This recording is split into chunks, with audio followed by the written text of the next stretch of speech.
filed a notice of tender payment.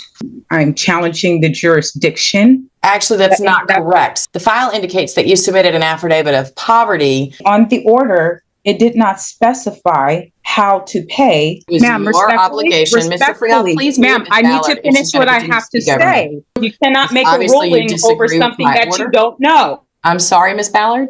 You cannot make a ruling over something you can't know. You saying you don't know is an unacceptable response. A tenant shows up in court refusing to pay rent, claiming they have their own special legal system and handing over bizarre documents and made-up laws. The judge, unimpressed, quickly loses patience, sparking a wild courtroom meltdown. It's chaotic, funny, and completely over the top. Definitely a clash you have to see to believe. Ms. Ballard, I'm not going to call your case formally right now. Right now, what I'm looking for is how long do you think that it will take to present what you want to present to the court today? To my understanding, has the court reviewed the affidavits that has been submitted? Yes, ma'am, I have. Okay. So what can I expect as far as procedure? How will this hearing go? Well, so typically what will happen, because you are the movant, you're the person who's seeking relief. So I would call on you to make any presentation that you would want to make. Sometimes people choose to do that. Some people don't choose to do that. But the idea is that if you wanted to explain to me what your position is in some shorter or different way from how you put it in the filings that you made.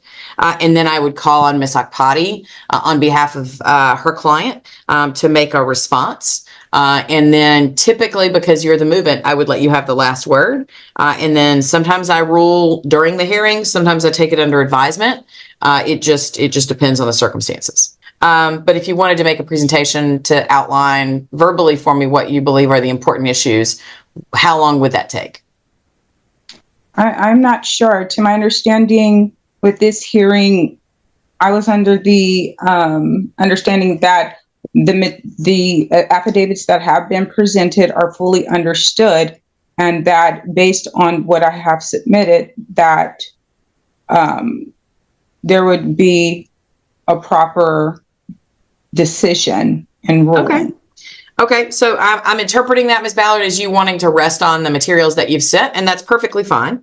Ms. Akpati, what presentation, if any, did you intend to make? I'm just trying to get a time idea of how long this might take. 5 minutes, Your Honor. Okay. From my position, I filed an affidavit of priority interest in the property. I don't understand how we can be at this point when I'm not a tenant and there's no contract for being a tenant. The other party, the opposing party, says that they have interest in the property, saying that they have a sheriff's deed, which is what it's a color of title. It's not the title. There's no position of equity with that sheriff's deed. So to my understanding, with there not being a contract, and I'm challenging the jurisdiction of this other entity, I'm requesting that this motion under the titles, under the Rule 60B, that, this is thrown out. It just, we don't have a contract. There's nothing to really argue here. So, it's clearly displayed and stated in the affidavits that I submitted. And bottom line, we don't have a contract. The other entity does not own this property. This person's argument is wild. They act like normal rules don't apply to them just because they claim to be a sovereign citizen. Meanwhile, they're sitting in a courtroom using government-built infrastructure and expecting to opt out of everything. It's like watching someone try to live on a private island in the middle of the city. Funny, absurd, and completely chaotic. Okay. I have priority interests and equity in this property. Okay. Thank you, Ms. Ballard. As I said, I have had a chance to review the magistrate court file. and the appeal materials that you filed in this case.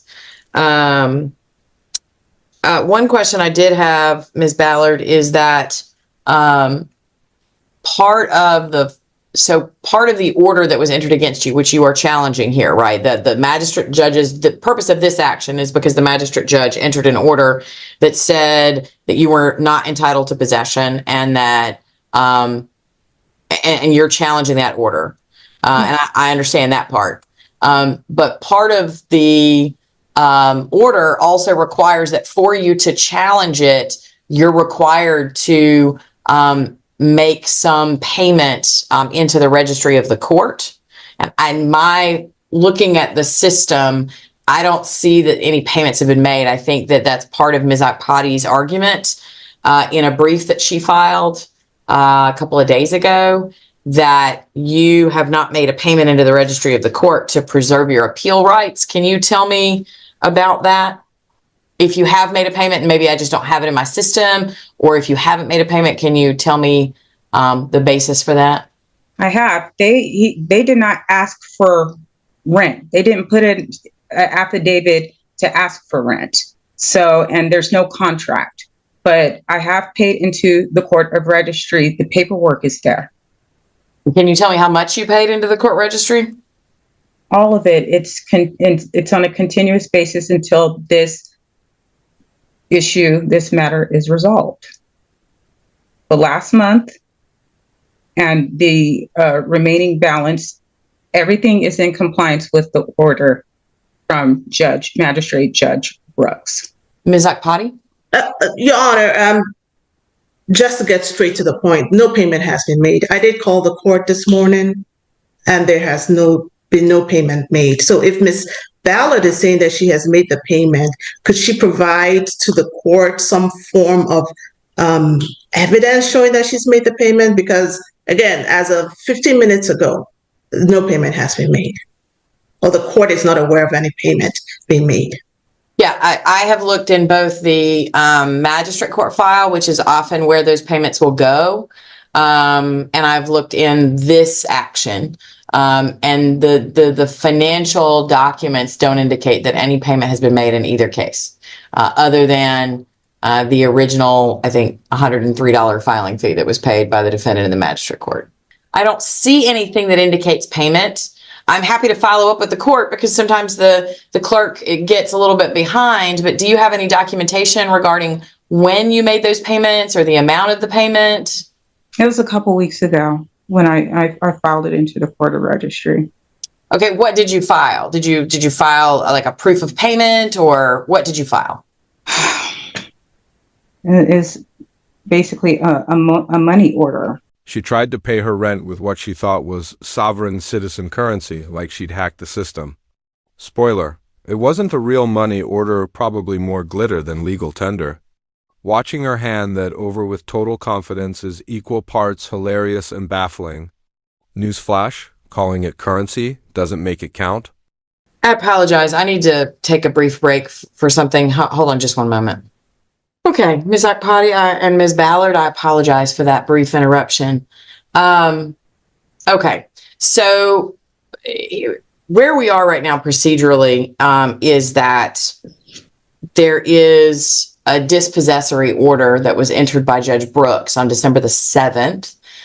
Respectfully, Ms. Ballard, I don't, if you can provide me with some documentation of the payment, I'm happy to pursue that with the clerk of court and find out if there is some issue with it being credited to the wrong file or something like that. But absent any such documentation, there's no evidence that the required payment has been made.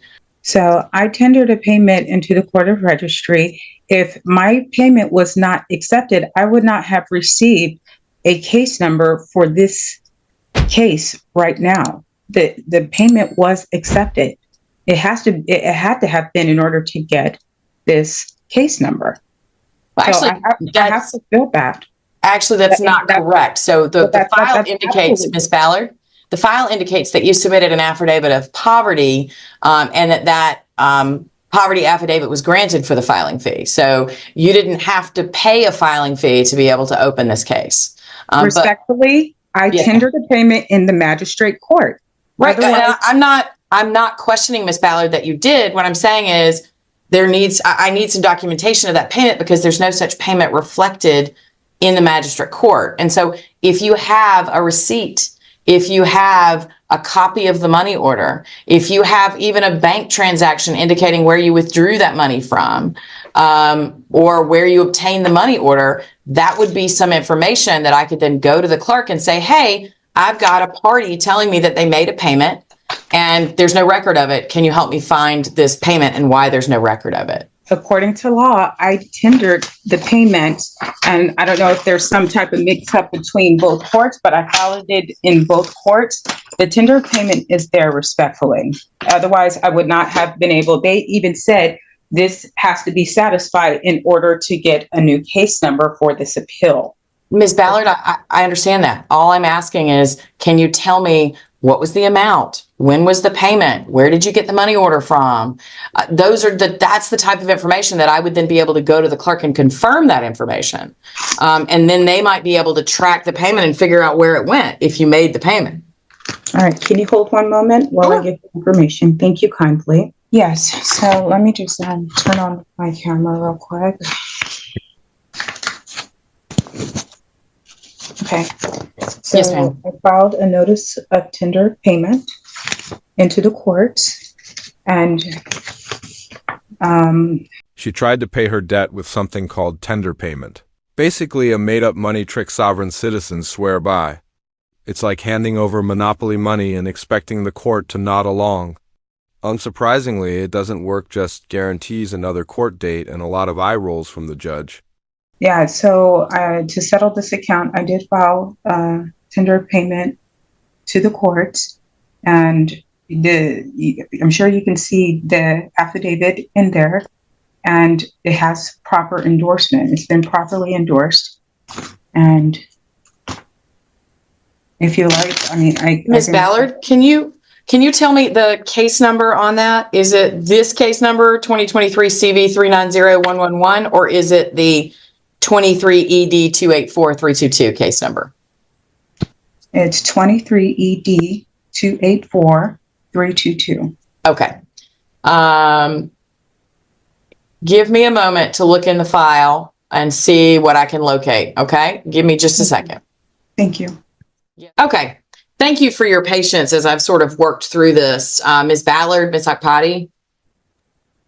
I was able to locate the filing that that Ms. Ballard was referencing, which is a notice of tender of payment to settle and close account. Yes. And is that the thing you were referencing, Ms. Ballard? Yes. Yes. Okay. That was filed. It was filed in the magistrate court on December the 12th. Yes, that is correct. Okay. My review of the notice that you filed. So first of all, I've spoken with the clerk of court, and they have no record of any payment. They have looked everywhere they can think of, including associated with your name, associated with this case, associated with the Superior Court case, and they can find no record of payment. But more importantly, Ms. Ballard, my review of your filing seems to indicate that you are rejecting the acknowledgement that there is that money would be any like it doesn't appear that you actually submitted legal tender of any sort to pay or satisfy this. You instead submitted some sort of signed, some sort of authorized representative document, but no money order, no check, which I don't think they take, no cash, no certified check, anything like that. Is that an accurate statement? Am I correctly understanding what you filed, Ms. Ballard? I filed a tender payment, and it didn't, I mean, the law says that I can tender a payment. It never stated how to pay it. So, I mean, I fulfilled the contract based on the order. I mean, Ms. Akpati, Other than the motion that you filed regarding the lack of payment and your statements here that there has not been a payment, what is your position on behalf of your client on this matter? My position is that this matter should be dismissed. The Ms. Ballard has to comply with the order of the court before filing this appeal. And so I have reviewed what you filed now that I understand what I was supposed to be looking at. And, you know, due respect, ma'am, but it is not filing a paper that says I hereby tender payment that is not actually accompanied by a payment recognizable in legal acceptable tender in the United States. Then you have not made a payment under any legal definition that I am aware of. And so as a result of that, What species? Excuse me, Ms. Ballard, I'm speaking, and in a moment I'll let you respond. Now she's quoting random legal codes like that's going to erase her rent. It's wild, she's doing everything except actually following the law. Fake documents, made-up codes, and zero accountability. Watching it unfold is equal parts baffling and a little alarming. So, I mean, on the order, it did not specify how to pay.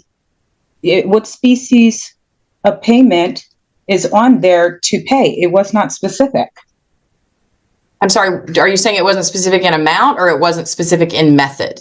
In method, yes. Okay. I disagree. This is a standard order, and the vast majority of everyone I've ever dealt with that deals with these orders understands that when it says tenant must, in capital letters, make the following payments into the court registry by the time specified, everyone understands that I've typically dealt with that means money that is recognizable as legal tender in the United States, which would either be cash or a money order or a certified check. And in the absence of those things being paid, then the court wouldn't have any choice but to dismiss the appeal. And so I gave you a bill of exchange, which is the same thing. I'm sorry, ma'am? I gave you a bill of exchange, which is the same thing. No, ma'am, it's not. A bill of exchange is not recognized as legal tender in the United States, and therefore it would not satisfy the requirement that tenant must make the following payment into the court registry. Will you be so kind to confirm under what law? For that reason, I am dismissing case number. I mean, ma'am, I object. I object. I mean, it's there.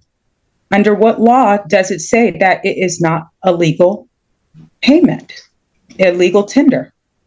So, in all honesty, I don't know the answer. I could do some research and find the answer, but Ms. Ballard, it's your obligation as the movant to provide the information that the court requires in order to understand your case, to accept your case. And you have not provided me, more importantly, with any documentation or a legal citation that would provide me with some sort of basis to accept your providing me with this note of exchange as legal tender. As I said, my understanding of the law is that a note of exchange is not legal tender recognized in the United States, and therefore it does not constitute a payment. You have not provided me an answer, but under what law? Yes, ma'am, I did. The answer I gave you was that it was your obligation. Mr. Freehold, please mute Ms. I need to Ballard. finish what I have to say. Mr. Freehold, please mute Ms. Ballard if she's going to continue to speak over me. Thank you. Ms. Ballard, you've been muted because you continue to speak over me, which is disrespectful to the court. I'm not trying to be respectful. You're Ms. Ballard, me and not properly. You are continuing to speak, and Ms. Ballard, stop. I understand that you do not like the outcome. I understand that you believe that that legal tender or notice of exchange that you gave me should count, but it does not.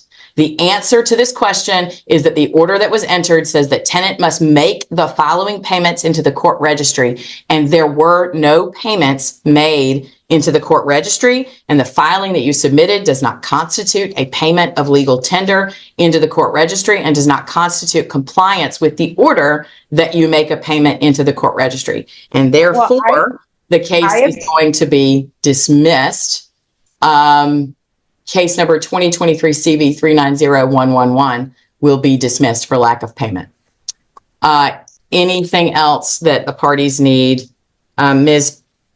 Ballard, you may pursue whatever appellate rights you wish to pursue. You cannot make a Obviously, you ruling over disagree with something my that order. you don't know. I'm sorry, Ms. Ballard. You cannot make I a did not hear ruling you. over something you can't know. You saying you don't know is an unacceptable response. Respectfully. Ms. Ballard, as I said, my answer was, if you would like to direct me to case law that says that what you Is this a submitted court of is law? legal, Ms. Ballard. Unsurprisingly, the fake sovereign citizen payment didn't work. The judge handled it perfectly sharp, professional, and didn't let the nonsense drag on. It's wild how much time courts waste on these stunts when the law is clear. If you owe money, real payment counts, not homemade notes or vibes.